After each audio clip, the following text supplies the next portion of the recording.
Today on the newscast, Iran's supreme leader claims that Israel could be destroyed within the next 5 years as the U.S. and the Iranian regime prepare to unveil a new Iran nuclear deal. Get all the breaking details next.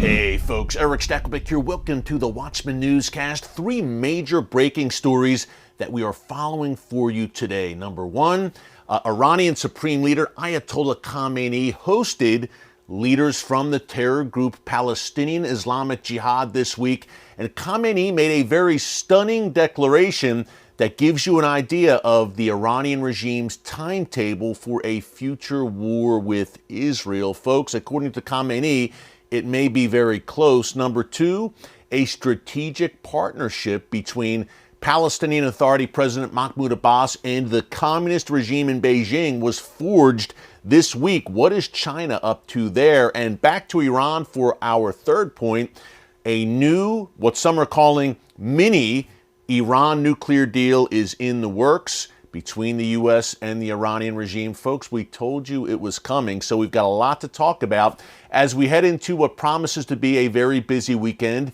in the world's most volatile and chaotic region, the Middle East. And that is why we encourage you to subscribe to the Watchman News channel right here on YouTube and click the notification bell so you get alerts every time a new video is posted. We are bringing you the kinds of stories that the mainstream media is virtually ignoring, so you don't want to miss any of our updates here on the news channel. And hey, I've been pointing out this week that although we have, by God's grace, close to 630,000 subscribers, only 27% of our regular viewers are actually subscribed to the channel. That means some 73% of people who watch this channel on a regular basis are not subscribed. Hey folks, it's completely free to just click that subscribe button. We would love to have you here with us as subscribers, watchmen and women on the wall, because we want these videos to get out to a broader audience with the message for the kingdom for such a time as this. Hey, let's get into it. Speaking of stories the mainstream media is virtually ignoring,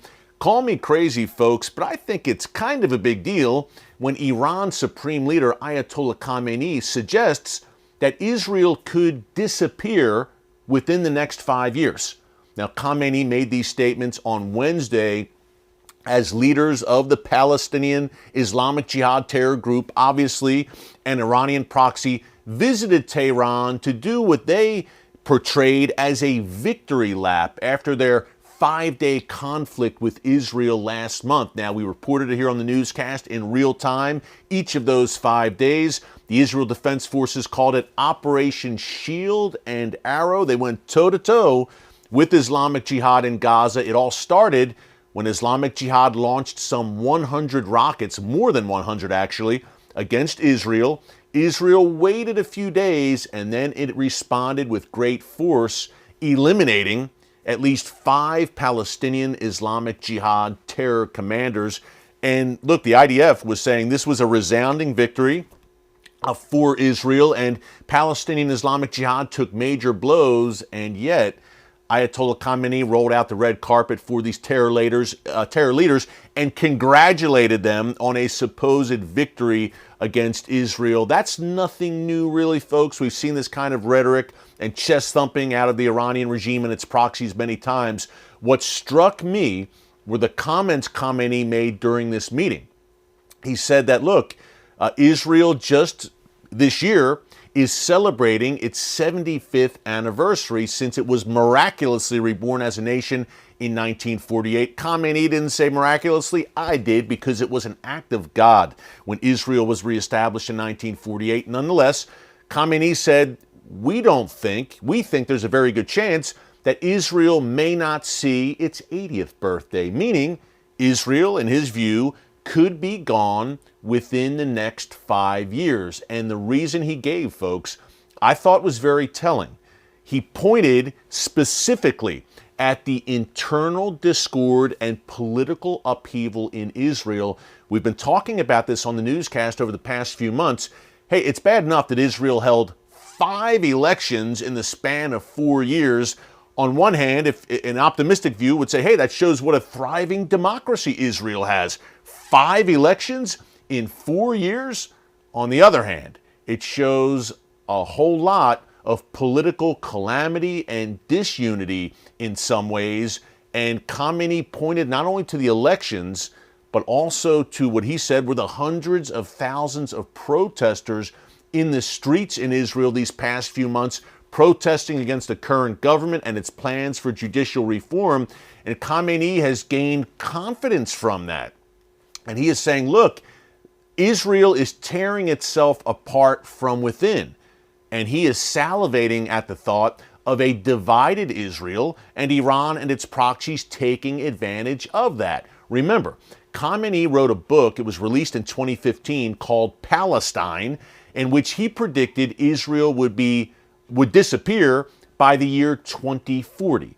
He gave Israel 25 years from that date. Now he's moved it up some 12 years apparently, and he's saying Israel may not exist by 2028. That gives you a window into the mind frame here, folks, of the Iranian regime and its proxies. We know that a major regional war is coming. It may very well be sparked by an Israeli strike on Iran's nuclear facilities. More on that in a minute. From an Israeli perspective, Israel says, hold the presses there.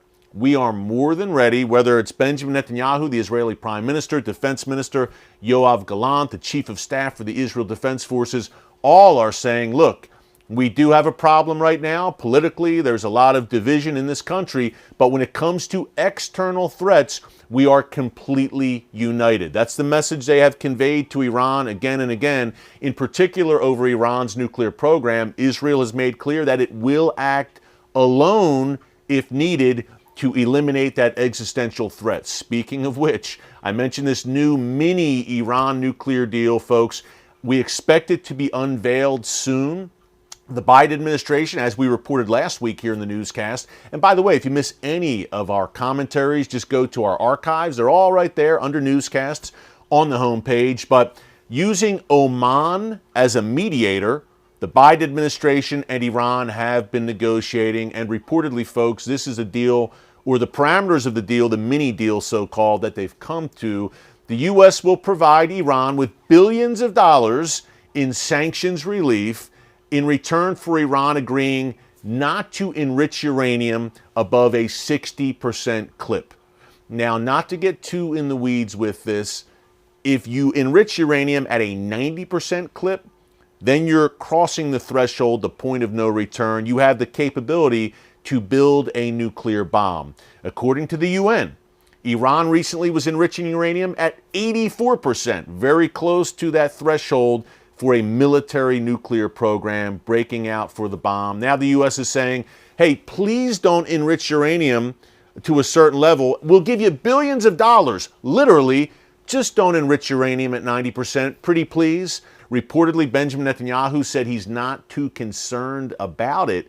We shall see Israel's response. It's been a bit muted so far, but if there's some sort of official announcement, and by the way, Iranian officials confirmed that this deal is in the works as well this week. Let's see how Israel responds. That will be very interesting to watch. Last note, we mentioned our 3 big stories today. And again, the mainstream media, scant coverage of this, to say the least. China, Palestinian President Mahmoud Abbas, Palestinian Authority President Mahmoud Abbas was in Beijing this week. He met with Xi Jinping, the Chinese premier, and they came to what they're calling a, quote, strategic partnership. Now, they didn't break down too many details of what's involved here, folks, but the big takeaway here is, number one, the U.S., the Palestinians are looking elsewhere. Abbas isn't visiting the White House to try and get support for his cause at the moment. And back in March, Iran and Saudi Arabia, they're looking towards China. They're looking east right now. China sees itself as a growing, not only global power broker, of course, but a growing influence in the Middle East. That's China's intent. Again, they brokered that normalization of relations between Iran and Saudi Arabia back in March. And now look for China with this strategic partnership with Abbas. Folks, a major story in my view that's being ignored. Look for China to get more involved in the so-called peace process and pushing Israel to give up land for a so-called peace and establish a Palestinian state. Very interesting meeting this week between Abbas and Xi Jinping that I think could have some ramifications down the road. We're watching it all very closely, folks. Hey, Father's Day this Friday, Sunday, June 18th. First of all, happy Father's Day to all the dads out there. Have a blessed day with your families. Number two, if you're looking for a great Father's Day gift, check out the Watchman shop at shop.tbn.org/Watchman. We've got some cool merch there. T-shirts, hats, mugs, bumper stickers, etc. You can show your support for the channel and help keep us going, and Dad might really love it. So we wish everyone a happy Father's Day. Have a great weekend. Until next time, thanks for joining us. God bless you. And remember, never hold your peace. Hey everyone, thanks for checking out the Watchman Newscast. Make sure you hit the subscribe button so you never miss an upload, and tap the bell icon so you're notified every time a new video is posted. And don't forget to share your thoughts, insights, and comments below. Thanks for watching. We'll see you back here tomorrow.